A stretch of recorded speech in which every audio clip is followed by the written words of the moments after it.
He said, "We're better off as friends." So I stopped treating him like he was irreplaceable. Now he's begging for the woman who already let go and moved forward. The air in my own living room felt thin, stolen by the forced cheerfulness of a party I hadn't wanted. It was my 1-year sobriety anniversary, a milestone that felt less like a victory and more like a tightrope I'd been walking over a canyon of fire for 365 agonizing days. My husband, Mark, had insisted we celebrate. He said it was important to mark the occasion, to show everyone how well I was doing. What he meant was, it was important to show his mother, Diana, that her daughter-in-law was no longer a public embarrassment. She sat on my beige linen armchair as if it were a throne, a small, satisfied smile playing on her lips as she watched me navigate the small crowd of family and a few of my friends from the program. Her gaze was a physical weight, a constant, pressing reminder of her disapproval, her judgment, her endless, silent assessments of my every move. I was clutching a glass of sparkling cider, the condensation cold against my trembling fingers. My sponsor, a woman named Carol who had the calm, weathered face of a lighthouse keeper, stood near the kitchen, her presence a quiet anchor in the churning sea of my anxiety. My uncle, Robert, the only member of my own family who had stuck by me through the worst of it, was with her. They were talking in low tones, but their eyes kept flicking towards me, then towards Diana, a silent, protective orbit. I knew they saw it too. They saw the performance, the charade of a happy family celebrating a recovery that Diana had never truly believed in. To her, I was not recovering. I was merely in remission, a disease temporarily held at bay, waiting for the inevitable, spectacular relapse. Mark brought me a small plate of cheese and crackers, his smile as brittle as the food. "You're doing great, honey," he whispered, his hand briefly touching the small of my back. But his eyes darted to his mother, seeking her approval, and the gesture felt hollow, a line read from a script. I wanted to scream. I wanted to tell them all to get out of my house, to leave me alone with my hard-won, fragile peace. But I just smiled back, a rictus of gratitude that made my cheeks ache. This was the price of readmission into the family, a public display of perfect, compliant wellness, a performance for an audience of one. The party began to thin out around 9. My friends from the program gave me tight, knowing hugs, whispering words of genuine encouragement that felt like the only real oxygen I'd had all night. Finally, only Diana, Mark, Carol, and Uncle Robert remained. Carol and Robert had offered to help clean up, a transparent and deeply appreciated excuse to stay, to act as buffers. Diana, however, showed no signs of leaving. She waited, patient as a predator, until Mark was carrying a tray of glasses into the kitchen, leaving the three of us in the living room. Her moment had arrived. "Well, Clara," she began, her voice smooth as poisoned honey. "This has all been very inspiring." She stood up and walked over to the mantelpiece, picking up a framed photo of me and Mark on our wedding day. I was so young in the picture, so full of a naive hope, that now seemed like a cruel joke. A whole year. I must admit, I didn't think you had it in you. She placed the photo back down with a delicate, dismissive tap. From her expensive leather handbag, she produced a thick manila envelope. She laid it on the coffee table between us, the sound a dull thud that seemed to echo the pounding in my chest. "Mark and I have been talking," she said, her eyes glittering with a cold, triumphant fire. "And we've decided that it's time to be realistic about the future. For Leo's sake. My son. My beautiful 3-year-old Leo, who was sleeping peacefully upstairs, blissfully unaware of the viper in our living room." My blood ran cold. "What is this, Diana?" I asked, my voice barely a whisper. I knew, on some primal level, that this was an attack, the culmination of years of subtle warfare, now brought out into the open. I could feel Carol and Robert stiffen in the kitchen doorway, just out of Diana's line of sight. They had gone silent, listening. They were my hidden advantage, my unseen observers, and in that moment, I understood that my only chance was to let Diana believe she had me completely alone, completely vulnerable, completely defeated. She smiled, a slow, predatory stretching of her lips. "It's a formality, dear. Legal papers. Mark and I have retained a lawyer. We're petitioning for full custody of Leo. We think it's best if I am named his primary guardian, with Mark having full parental rights, of course. You, naturally, will have supervised visitation. On weekends. Provided you continue to test clean, that is." She gestured to the envelope. "This is just an agreement. It will be much easier for everyone if you sign it now. No need for a messy court battle. No need to air all of your dirty laundry. In public. The world tilted on its axis. The carefully constructed facade of my life, the fragile piece of my sobriety, shattered into a million pieces. This wasn't just an attack, it was an execution. She was trying to sever me from my own child, to erase me from his life, using my own husband as her weapon. I looked at the envelope, at the neat, typed label bearing my name, and I felt a wave of nausea so profound I thought I would be sick right there on the white carpet. My past, my addiction, the very thing I had fought tooth and nail to overcome, was being twisted into a cudgel to beat me into submission. And then, she began to talk. It was not a conversation. It was a confession. A gloating, monstrous monologue delivered with the serene confidence of someone who believes they have already won. "You have to understand, Clara," she said, settling back into the armchair, a queen surveying her conquered territory. "This isn't personal. It's about lineage. It's about protecting the family name. Mark is my only son. Leo is my only grandson. They deserve a stable environment, free from chaos and drama. You bring chaos, dear. It's in your nature." I stared at her, my mind a maelstrom of shock and horror. I didn't speak. I couldn't. My silence was a vacuum, and she filled it with the poison she had been storing up for years. "I knew from the beginning you weren't right for him. So fragile. So emotional. Crying all the time. I tried to warn him. But he was infatuated." She sighed, a theatrical sound of maternal regret. "And then the drinking started. Or, I should say, the drinking got worse. I saw it. I saw you hiding bottles. I saw you stumbling when you thought no one was looking. A memory, sharp and painful, pierced through the fog of my shock. A weekend at their lake house. 2 years ago. I'd had a single glass of wine with dinner. A foolish, slippery slope of a decision. Later that night, Mark had found me in the kitchen, disoriented and slurring, with no memory of having had more. He had been so angry, so disappointed. Diana had been there, her face a mask of sorrowful concern, telling him to be gentle with me, that I couldn't help it. "You see?" she said now, her voice pulling me back to the present. "That weekend at the lake. It was so easy. A few crushed pills from my own prescription for anxiety and your second glass of wine. You were a mess." Mark was horrified. That was the first time he truly understood that you were an addict, that you couldn't be trusted. The confession washed over me, a wave of icy water. It wasn't just that she was a monster. It was that she was a meticulous, patient, and diabolical one. Every time I had felt inexplicably groggy. Every time Mark had accused me of being drunk when I swore I hadn't been. Every mysterious headache. Every bout of confusion, it was her. She had been orchestrating my downfall, brick by painful brick, for years. She had been poisoning me. Not just my reputation, but my body. Why? The word was a croak, torn from a throat constricted with a grief so immense it felt like it would swallow me whole. My entire reality had been a lie. My struggle, my shame, my guilt, all of it, had been manufactured by the woman sitting in front of me, smiling. "Because you were never going to be good enough," she said simply, as if explaining a basic law of physics. "You were a stain on my son, on my family. And then you got pregnant. You trapped him. You tied this liability to him forever. I couldn't allow you to ruin Leo's life the way you were ruining Mark's." She leaned forward, her eyes narrowing. "Every little thing. The lost car keys. I hid them. The important work email you forgot to send. The one that got you that formal warning. I deleted it from your laptop when you were in the shower. The argument you had with your mother on the phone, the one where she hung up on you and didn't speak to you for 6 months. I was the one who called her back, pretending to be a concerned friend, and told her you'd been saying the most vicious things about her. It was all so simple. You were so easy to break. I felt a strange detachment, my consciousness floating somewhere near the ceiling, looking down at the shell of a woman on the couch. This was it. The rock bottom I had always feared. But it wasn't the bottom of a bottle. It was the bottom of a pit of betrayal so deep I couldn't see the top.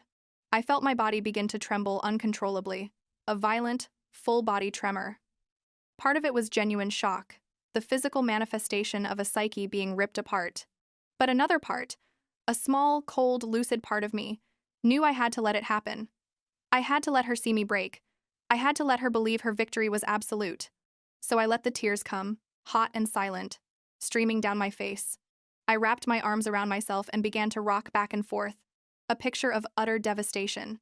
Her smile widened. It was the most horrific thing I had ever seen.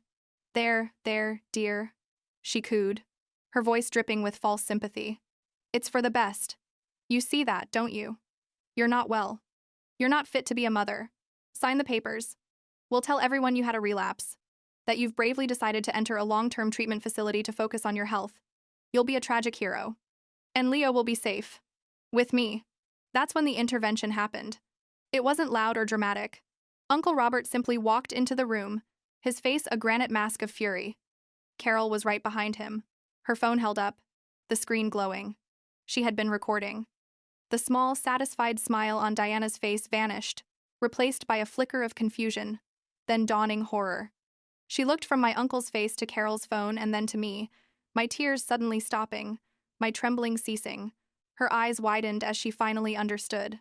She hadn't been speaking to a broken victim in a private room. She had been delivering a confession to a panel of witnesses. "What is the meaning of this?" she hissed, her voice losing its silky quality, turning sharp and brittle. "The meaning," Uncle Robert said, his voice a low growl, "is that we heard every single word you just said. Every vile word." He took a step towards her, and for the first time, I saw genuine fear in Diana's eyes.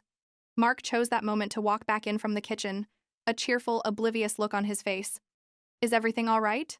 he asked, his eyes flicking between his frozen mother, my stoic uncle, and my tear-streaked face. The cheerful look evaporated. "Mom? What's going on?" "Your mother," Carol said, her voice calm and steady as a rock, "has just confessed to, among other things, drugging her daughter-in-law, attempting to gaslight her into believing she was insane, and attempting to blackmail her into giving up custody of her child. I have it all on video." She lowered the phone. "Robert is calling the police. You might want to get a lawyer, Diana. In fact, you both might." She looked pointedly at Mark, whose face had gone slack with a combination of shock and incomprehension. He looked at his mother, then at me, his mouth opening and closing like a fish. He was a puppet whose strings had just been violently cut. The next few hours were a blur of flashing blue lights, quiet, professional police officers, and the surreal experience of watching my mother-in-law be escorted from my home. She didn't scream or protest. She was eerily calm. Her mask of composure snapped back into place, but her eyes, as they passed me, were filled with a hatred so pure and so venomous it almost made me flinch. It was a promise. This was not over. This was just the beginning. Mark, my husband, just stood there, useless and paralyzed, as his entire world imploded. He tried to speak to me, to touch my arm, but I recoiled as if from a hot flame. He was contaminated, an extension of her poison. After the police left with Diana, and after a long, quiet conversation with Carol and Robert, I told Mark to pack a bag and go to a hotel. I didn't yell. I didn't cry anymore. I spoke with a terrifying, newfound clarity. "Get out of my house," I said. And he did. For the first time in our entire marriage, he did what I said without first looking to his mother for permission. The next morning, I woke up with a clarity I hadn't felt in years. The shock had receded, replaced by a cold, hard resolve. The first call I made was to a lawyer. Not just any lawyer. I called a friend from my program who was a paralegal and asked for the name of the most ruthless, formidable family law attorney in the city. She gave me a name: Mr. Harrison Black.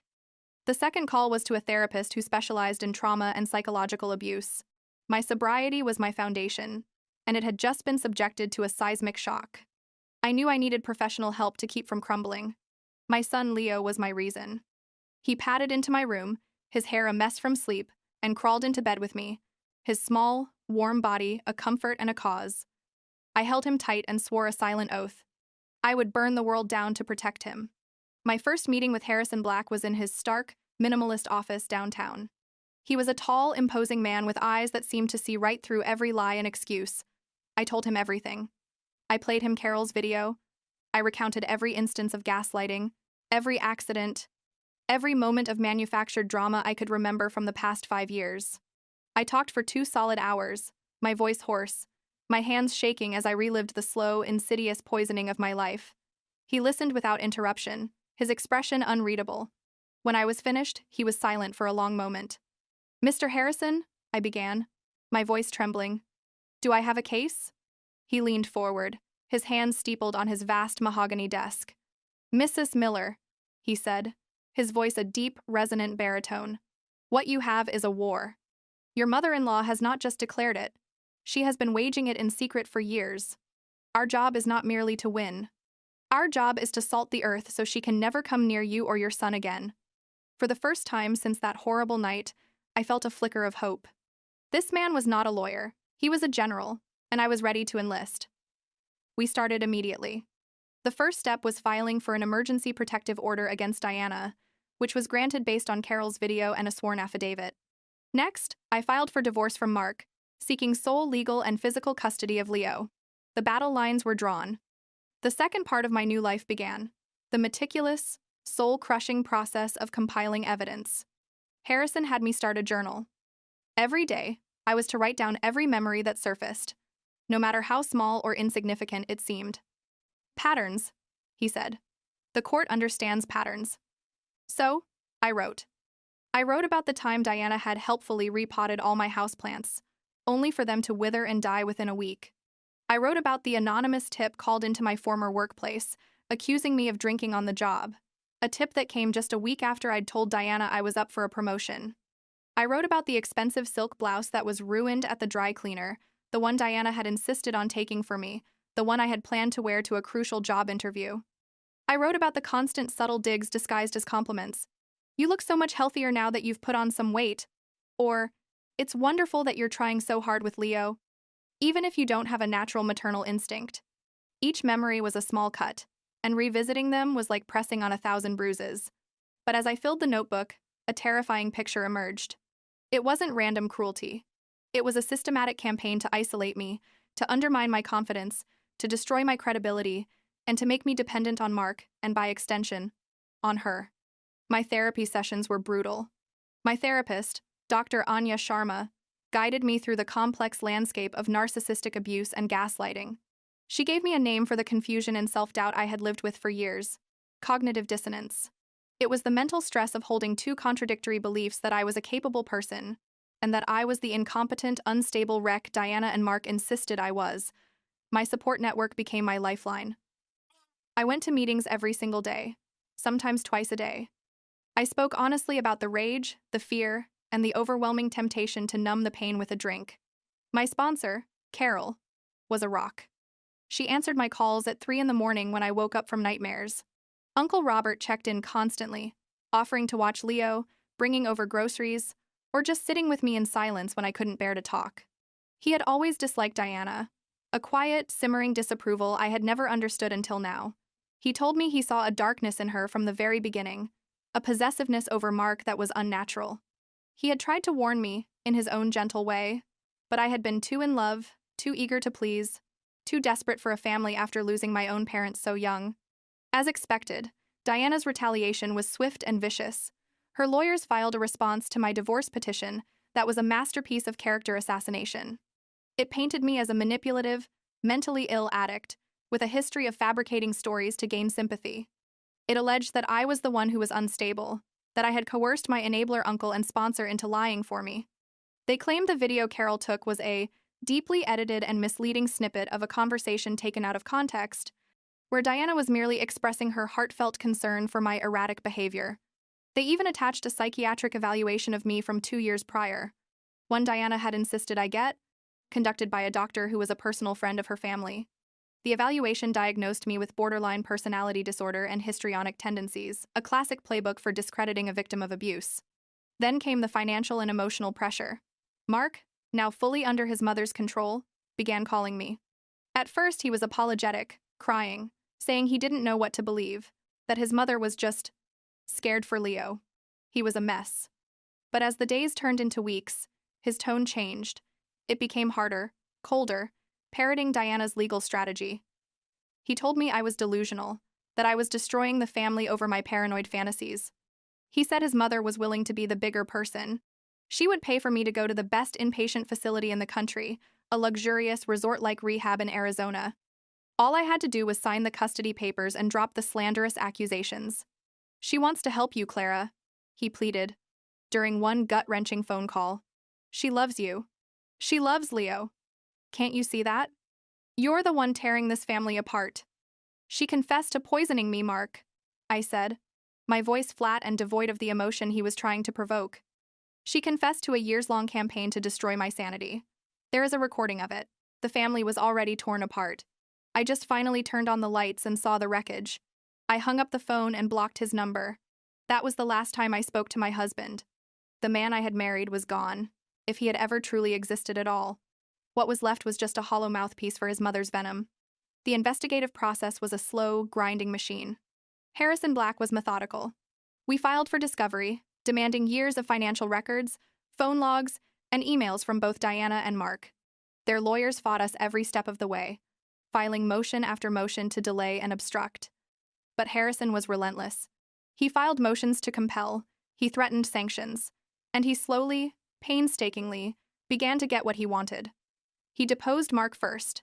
The deposition took 2 full days. Under Harrison's precise, surgical questioning, Mark's story began to unravel. He contradicted himself. He couldn't explain certain financial transactions. He admitted his mother handled all of their finances, that she had access to all of his accounts, that he often just signed what she told him to sign. He was not a villain. He was something far more pathetic, a willing fool. The true turning point, our evidentiary bombshell, came from an unexpected place. While going through boxes in the garage, searching for old financial statements, I found a small, forgotten box of herbal teas. It was a special blend Diana used to make for me, insisting it would help with my anxiety and nerves. She would bring me a fresh box every month, a gesture I had once found so thoughtful. I hadn't touched it since the night of the party. A cold dread washed over me. I remembered her confession. A few crushed pills from my own prescription for anxiety in your second glass of wine. Had she been doing it for years in small, steady doses? I called Harrison immediately. He told me not to touch the box, to seal it in a bag, and that he would send a forensic courier to pick it up. He explained we could have the tea, and more importantly, a hair sample from me, sent to a toxicology lab. A hair analysis could show a history of substances in my system going back months, even years. It was a long shot, he warned. It was expensive, and it might show nothing. I didn't care. I pulled a brush from my bathroom, the one I had used for years, and sealed that in a bag too, full of strands of my hair. I had to know. I had to have proof that I wasn't crazy. The weeks we waited for the toxicology report were the longest of my life. The legal battle raged on. Diana's team tried to get my uncle and Carol's testimony thrown out, claiming they were biased. They tried to subpoena my therapy records. Dr. Sharma and Harrison fought it tooth and nail, arguing that my mental health treatment was privileged and irrelevant to my fitness as a parent, especially when the abuse was the very reason I was in therapy. We were buried in paperwork, in legal fees, in the sheer, exhausting minutia of the fight. There were days I wanted to give up, to just run away with Leo and disappear. On those days, I would hold my 1-year sobriety chip in my hand, its weight a small, solid anchor. I had survived my addiction. I would survive this. Then, one Tuesday afternoon, Harrison called. "We got it," he said, and I could hear a rare note of excitement in his voice. "The report is back. Clara, it's all here." He emailed me the document. I opened it with trembling hands. It was page after page of chemical analysis, of scientific jargon I didn't understand. But I saw the summary at the end. My hair sample showed consistent, low-level exposure to benzodiazepines, specifically, the same medication Diana had been prescribed for anxiety for over a decade. The tea samples from the box in my garage contained the same substance, crushed into a fine powder and mixed in with the loose leaves. I began to sob. Not with sadness, but with a profound, earth-shattering relief. It was real. It had all been real. I was not crazy. I had not imagined it. I had been systematically, chronically drugged by my mother-in-law. The fatigue, the memory lapses, the emotional volatility she had so expertly used against me, they weren't character flaws. They were symptoms. They were evidence. Harrison explained our strategy. We would not reveal this evidence yet. We would save it for the custody hearing.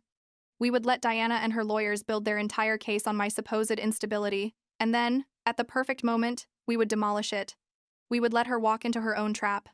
The day of the custody hearing arrived. It was a cold, gray morning. The courtroom was an imposing chamber of dark wood and solemn quiet. Diana was already there, sitting beside her lawyer, looking impeccable in a tailored navy suit. She looked serene, confident. She gave me a small, pitying smile as I walked in, a final, silent twist of the knife. Mark sat behind her, looking pale and gaunt. He wouldn't meet my eyes. My uncle, Carol, and Dr. Sharma were there, sitting in the gallery behind me, a silent wall of support. I took my place next to Harrison, my hands clasped tightly in my lap to stop them from shaking. I focused on my breathing, a grounding technique Dr. Sharma had taught me. Inhale for 4, hold for 4, exhale for 6. You are here. You are safe. You will speak your truth. The hearing began. Diana's lawyer, a slick, silver-haired man named Mr. Davies, went first. He painted a masterful, horrifying portrait of me. He used my past, my addiction, my journals from rehab, twisting my own words of self-reflection into admissions of pathology.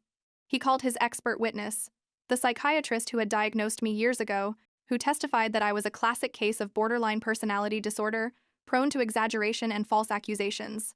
He presented photos of me from my drinking days, gaunt and hollow-eyed. He presented my work record, with the formal warning Diana had engineered. It was a character assassination of the highest order. With every word, I felt a piece of myself being carved away, but I held on to Harrison's instructions. I remained still. I showed no emotion. I just breathed. Then it was my turn to testify. Mr. Davies's cross-examination was brutal. He was condescending, aggressive, and relentless. He questioned my memory. He questioned my sobriety. He questioned my love for my son. Isn't it true, Mrs. Miller, that you have a history of making dramatic, unsubstantiated claims when you feel you are not the center of attention? He sneered. Isn't it true that you resented Diana Miller's close relationship with her son and grandson? No, I said, my voice quiet but firm. It is not true. I looked directly at the judge, a stern-faced woman in her 60s. I did not look at Diana. I did not look at Mark. I just spoke my truth. I recounted the night of the party. I described the years of subtle manipulation. I was calm. I was factual. I did not cry. I did not raise my voice. I was the picture of credibility, and I could see Mr. Davies getting frustrated. He had expected hysterics. I was giving him composure. Finally, Harrison stood up for his redirect. Mrs. Miller, he began, his voice filling the courtroom. You've heard Mr. Davies and his witness describe you as emotionally volatile, prone to fatigue, and suffering from memory lapses. Is that an accurate description of how you have felt over the past few years? Yes, I admitted. It is. There was a murmur in the courtroom. Diana shot her lawyer a triumphant look. And did anyone ever offer you anything to help with these feelings? Anything for your nerves? Harrison asked, his eyes fixed on Diana. Yes, I said. My mother-in-law. She made me a special herbal tea. She said it would calm me. Harrison walked back to our table and picked up a thick, bound document. Your Honor, he said, addressing the judge. At this time, I would like to introduce into evidence the full toxicology report from a certified forensic laboratory. It is an analysis of hair samples provided by my client, and an analysis of the calming tea provided to her by Mrs. Diana Miller. He placed the report on the judge's bench.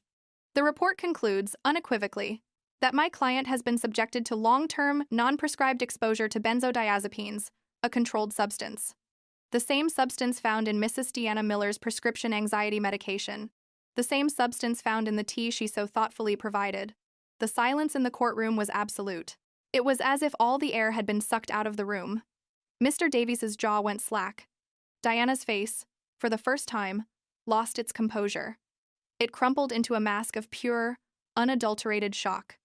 She looked at her lawyer, then at Harrison, then at me. The color drained from her face. She had walked right into the trap. Her entire case, her entire narrative of my instability, was now revealed for what it was, the very symptoms she herself had been causing. The rest of the hearing was a formality. Harrison called the toxicologist to the stand, who explained in dry, scientific detail the effects of long-term poisoning by benzodiazepines: memory loss, emotional dysregulation, confusion, fatigue. He was, in effect, describing the very person Diana's lawyer had spent the morning trying to convince the court I was. Harrison recalled my uncle and Carol, who testified about Diana's chilling confession. He played the video recording. Diana's voice filled the courtroom, gloating about her deceptions, her manipulations, her triumph. It was irrefutable. It was damning. The verdict came 2 days later. It was, as Harrison had warned, a partial victory, a form of incomplete justice. The judge granted my divorce. She awarded me sole legal and physical custody of Leo. She issued a permanent no-contact restraining order against Diana, barring her from coming within 500 yards of me or my son. She suspended Mark's parental rights, ordering him to undergo a year of therapy and parenting classes before he could even petition for supervised visitation. In her ruling, the judge was scathing, calling Diana's actions a monstrous and sustained campaign of psychological terror. But the victory was bittersweet. The family court judge stated she did not have the jurisdiction to rule on the criminal act of poisoning. She referred the matter, along with all the evidence, to the district attorney's office. Harrison told me it would be a long uphill battle to get a criminal conviction.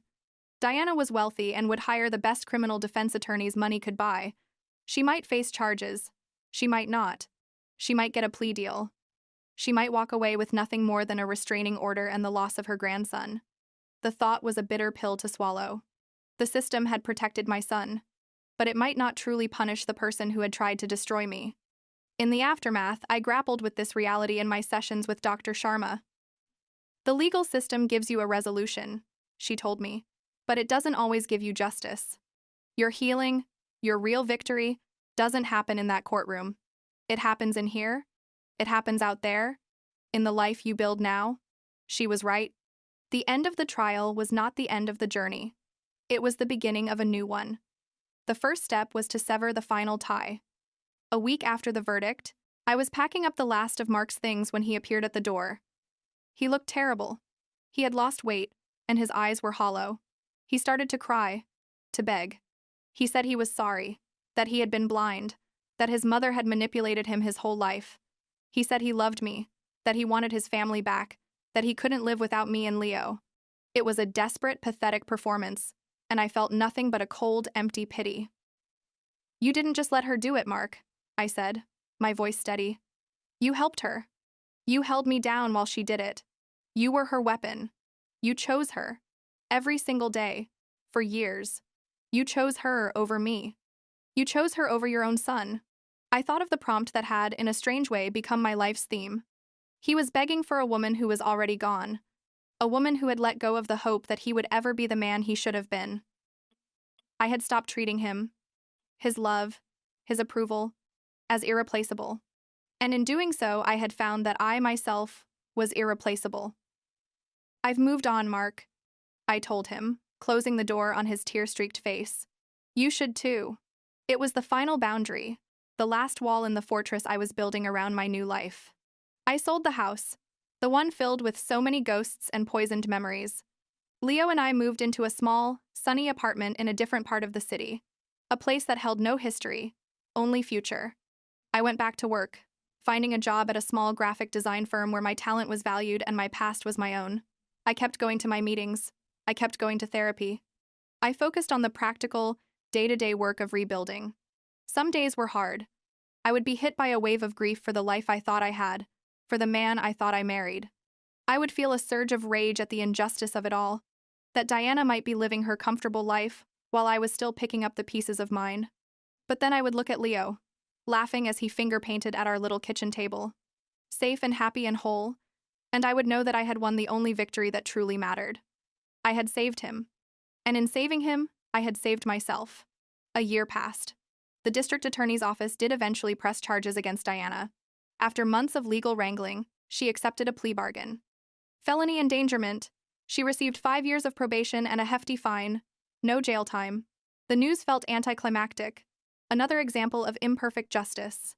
But I found that I didn't care as much as I thought I would. Her punishment, or lack thereof, no longer defined my peace. My freedom was not contingent on her imprisonment. On the evening of my second sobriety anniversary, there was no party. There was just me and Leo. We made a pizza from scratch, getting flour all over the kitchen and ourselves. We ate it on the floor of the living room, watching a cartoon movie. As he drifted off to sleep in my arms, his small body warm against mine, I looked around our little apartment. It wasn't a big house in the suburbs. It wasn't the life I had once planned. It was something smaller, quieter, and infinitely more real. The scars were there. They would always be there. But they were a part of me now. A map of where I had been. They were a reminder of my own resilience, my own strength. I was a survivor, in every sense of the word. And as I carried my son to his bed and tucked him in, I felt a sense of peace so profound and so complete that it felt like a quiet, final victory. I was free. We were safe. And for the first time in a very long time, I knew, with absolute certainty, that we were going to be okay. Well, if you're still here after all of that, you deserve a medal. Or at least a very comfortable chair and a strong cup of tea, one that you've made for yourself, just to be safe. Seriously though, thanks for sticking with it to the end. You're a champion. And since you've already proven you have incredible endurance, why not use one more click and hit that subscribe button? It's way easier than testifying in court, I promise.